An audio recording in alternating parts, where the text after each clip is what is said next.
Center in the Square installed new state-of-the-art Kessil lighting over the 8,000-gallon Reef system. And the hope was that the new lights would create an environment perfect for fish, corals, and anemones. But our test would have some challenges. Ah! Oh no! Corals have thrived in this tank over the decade or so since it was first set up, but the original lights were aging and LED lighting technology had improved drastically over that time.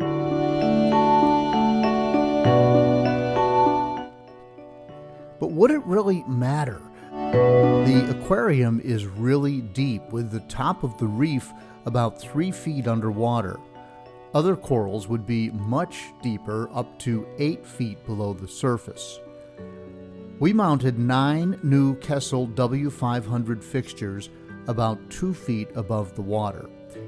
And with the color temperature tuned to about 18,000 degrees Kelvin, we chose the spot where the lights were as blue as possible, but not so blue that the fish still looked normal. And I think we hit that pretty well. Immediately, we noticed the corals already in the aquarium fluorescing as they never had before. They just became much more beautiful. And the hope is that they'll continue to grow and prosper while putting on a proper show for visitors to the large atrium where this aquarium lives. Now, the corals would come from our own coral farm in the Center in the Square Life Support Center. Here, frags and colonies are grown out, and we monitor them for health, and they actually grow in the same water as the large aquarium.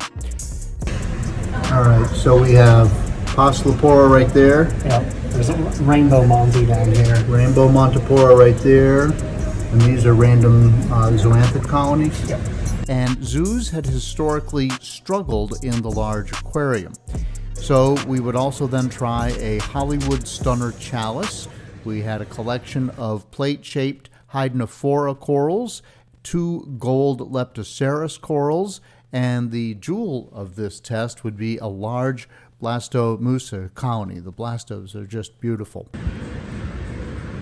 Stevenson has placed the corals using tongs that are about 10 feet long, and that is a big tool for a delicate job.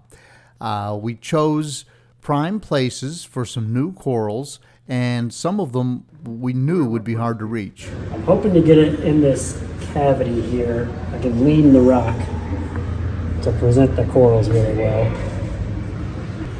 Oh no! Immediately, the Hydnophora rock slipped from the tongs, but miraculously, they landed in a great spot, not too far from where we envisioned. Ah! Then we had a similar issue with the even heavier multi-coral rock, with some of the SPS getting knocked off in the process. You're hitting the zoos, careful. Once again, it landed in just about the spot that we were thinking about, but maybe a foot deeper, so a little further away from the new lighting. This would be a good test for the Kessils.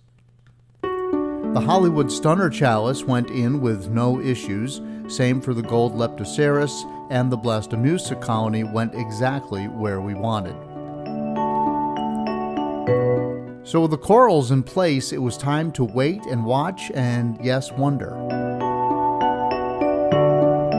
A month later, and we can see the successes with the new lighting. The corals are all looking better than they ever have throughout the aquarium.